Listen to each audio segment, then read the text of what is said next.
வணக்கம்.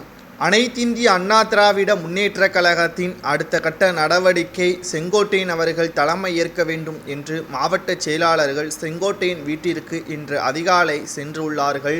கிட்டத்தட்ட எடப்பாடி பழனிசாமி அவர்கள் தலைமை ஏற்றதிலிருந்து 10 தேர்தல்களில் தோல்வியடைந்ததைத் தொடர்ந்து 2026 சட்டமன்ற தேர்தலிலும் அதிமுக தோல்வியடைந்தால் நிச்சயமாக இதுவரை அல்லாத வரலாறு காணாத தோல்வியாகத்தான் பார்க்கப்படும்.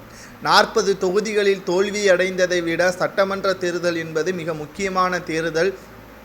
2வது இடத்தில் பாஜக முன்னிலை பெற்றதன் காரணமாக எதிர்க்கட்சியாக கூட அதிமுக வருவதற்கு வாய்ப்புகள் இல்லை என்ற தகவல்களையும் இதன் மூலமாக நாம் பார்க்கிறோம். இதற்கு மிக முக்கியமான காரணம் என்னவென்று பார்க்கும் பொழுது, சரியான தலைமை இல்லாத காரணத்தினால்தான் அதிமுகவில் அடிமட்ட தொண்டர்கள் கூட வேலை செய்வதற்கு தயக்கம் காட்டி வருகிறார்கள்.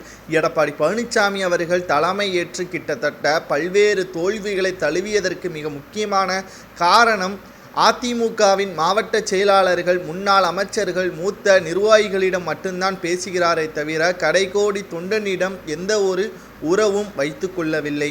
அவர்களது மனநிலையை எடப்பாடி பழனிசாமி அவர்கள் புரிந்து கொள்ளவில்லை என்பதை தான் நம்மால் பார்க்க முடிகிறது. கிட்டத்தட்ட எடப்பாடி பழனிசாமி அவர்கள் தலைமை ஏற்றதிலிருந்து தற்பொழுது வரை சுயநலமாக தன்னிச்சையாகத்தான் முடிவுகளையும் எடுத்து வருகிறார். பாஜகவுடன் கூட்டணி இல்லை, கூட்டணி என்ற பல்வேறு விதமான விமர்சனங்களுக்கும் 2021ஆம் ஆண்டு சட்டமன்ற தேர்தலின் பொழுது கூட 3.5% வாக்கு வித்தியாசத்தில் அதிமுக தோல்வியடைந்ததற்கு எடப்பாடி பழனிசாமி என்ற ஒரே நபர்தான் காரணம். அதிமுகவின் தொண்டர்களிடம் அவர் பேசாததும் அவர்களது மனநிலையை புரிந்து கொள்ளாததும் தான் இதற்கு காரணம் என்ற செய்தியையும் நம்மால் பார்க்க முடிகிறது. இந்த சூழ்நிலையில்தான் எடப்பாடி பழனிசாமி அவர்கள் மீண்டும் அதிமுகவின் தலைமை ஏற்கக்கூடிய நிலைமை உருவாகி கொண்டு இருந்தால் நிச்சயமாக அதிமுக வரலாறு காணாத தோல்வியே வரக்கூடிய காலகட்டத்தில் ஏற்படுத்தப்படும். இதை யாராலும் தடுக்க முடியாது என்பதற்கேற்பதான் செய்திகளும் நம்மால் பார்க்க முடிகிறது. கிட்டத்தட்ட எடப்பாடி பழனிசாமி அவர்களை விட செங்கோட்டையன் அவர்கள் மிக திறமையான ஒரு தலைவராக வரக்கூடிய ஒரு நபர்தான். 48 காலம் அதிமுகவில் பயணித்த செங்கோட்டையன் அவர்கள் எந்த ஒரு அவப்பெயரையும் கொள்ளாதவர்.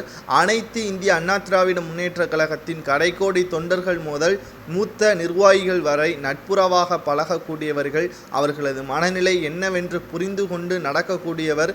இதன் காரணமாகத்தான் இன்று காலை செங்கோட்டையன் வீட்டிற்கு சென்று நேரடியாக ஆதரவுகளையும் தெரிவித்தது குறிப்பிடத்தக்கது. பொறுத்திருந்து பார்ப்போம் என்ன மாற்றம் நிகழப்போகிறது என்பதை பார்க்கலாம்.